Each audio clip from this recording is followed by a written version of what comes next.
Hello, welcome to White Threads FlossTube number 73. Thank you so much for joining me today. It's great to have you here with me. Today I am going to show you the very last project from my forthcoming book, Frisian Whitework, Dutch Embroidery from Friesland. And I'm also going to do a little recap of all of the projects so you can see the whole gamut of what's the projects that are in the book, not the whole gamut of everything that's in the book. You'll have to wait for the book for that. And I also just wanted to say thank you so much to everyone who has joined the Whitework Embroidery Facebook group over the last few days. There have been quite a few since the last video that have joined, but there are still quite a few who, like about 60, sitting in the queue to have their membership approved. I can't approve people's membership until they have both answered the question and also agreed to the rules.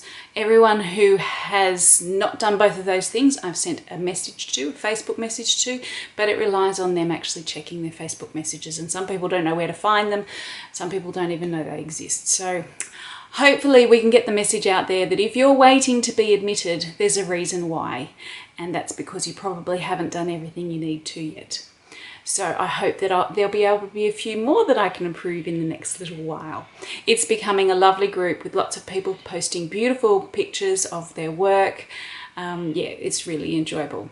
So thank you to everyone who's joined me already, because you're making it the great place that it is. So the project that I have for you today, this is the silk sampler.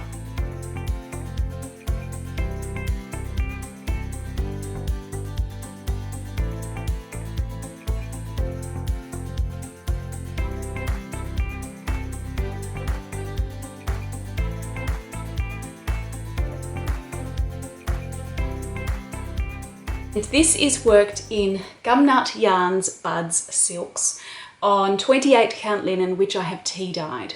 Of course, if you weren't confident with tea dyeing, and I do explain how to do it in the book, you could buy a linen that you liked the colour of, which was either a motley one like this one is, because it's got quite a bit of difference in the colours down the side, or you could buy just a plain colour.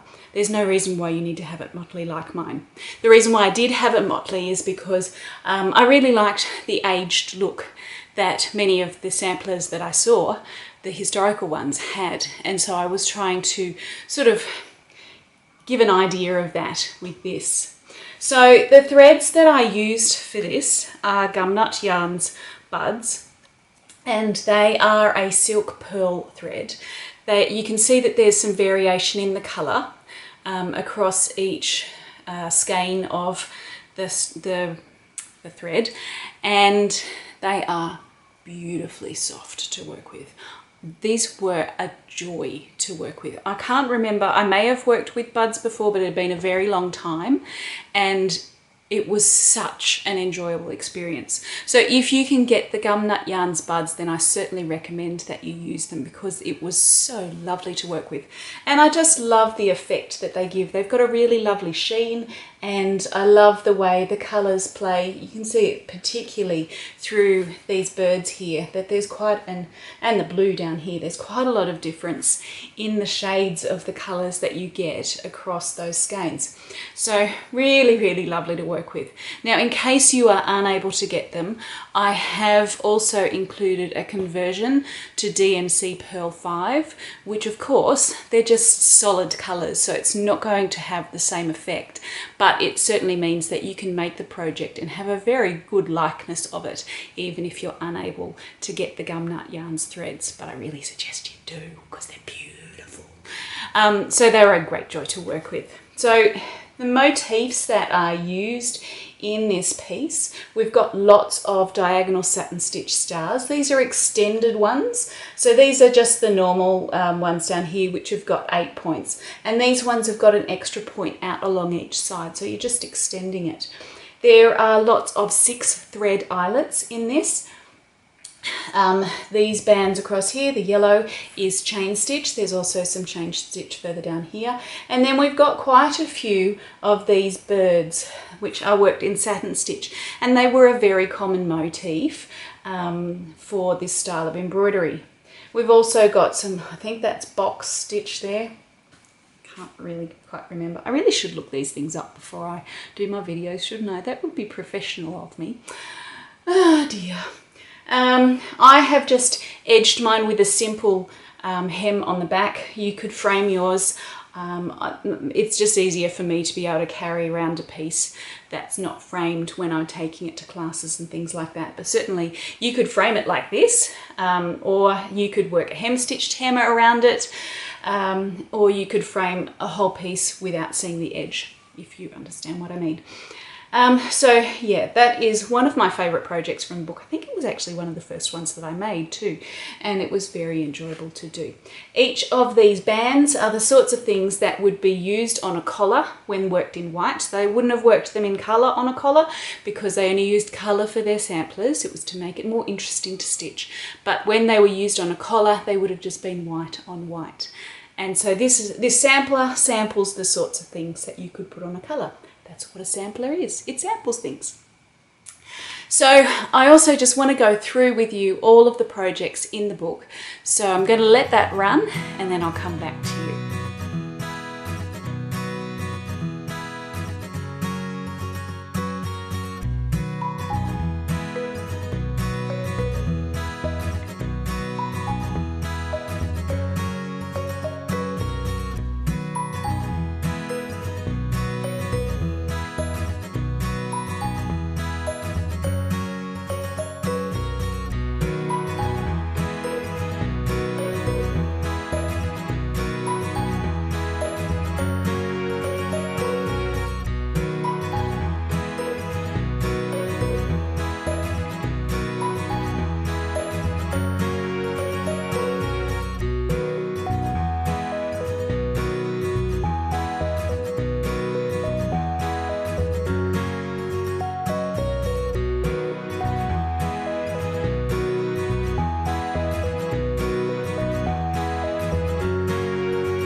I hope that's given you a really good idea of the projects that are coming up in my book, Frisian Whitework, Dutch Embroidery from Friesland. It'll be really nice to hear from you about which one you think you'd like to make first and which one is your favourite. They may be the same thing, they may be different things, I don't know. Yeah, so it'd be lovely to hear from you about what you think about them and what you plan to make first. I had a message from my printer the other day and she said that it's looking like the book will probably arrive here around the end of April, and that means I'll be able to send out pre-orders end of April, beginning of May. It just really depends on how close to the end of April it is. For other parts of the world other than Australia and New Zealand, it's looking like it should be around July that you might be seeing the book. If you are a shop owner and you'd like to order copies of this book for your shop, if you're in Australia, well, wherever you are in the world, you can contact me and I can give you the details. But if you're in Australia, you'll be pre-ordering from me. If you're in New Zealand, it'll be David Bateman. If you're in the rest of the world, it will either be Search Press UK or Search Press USA. So yeah, I hope that's helpful to you. If you have any other questions about the book, please don't hesitate to ask. There are some details that I'm not giving out yet, just because I don't want to give out all the information of what's in the book before you see it. It would be really nice for you to have some surprises when you open up your copy. So it's getting very excited because it feels like it's really, really, really close now.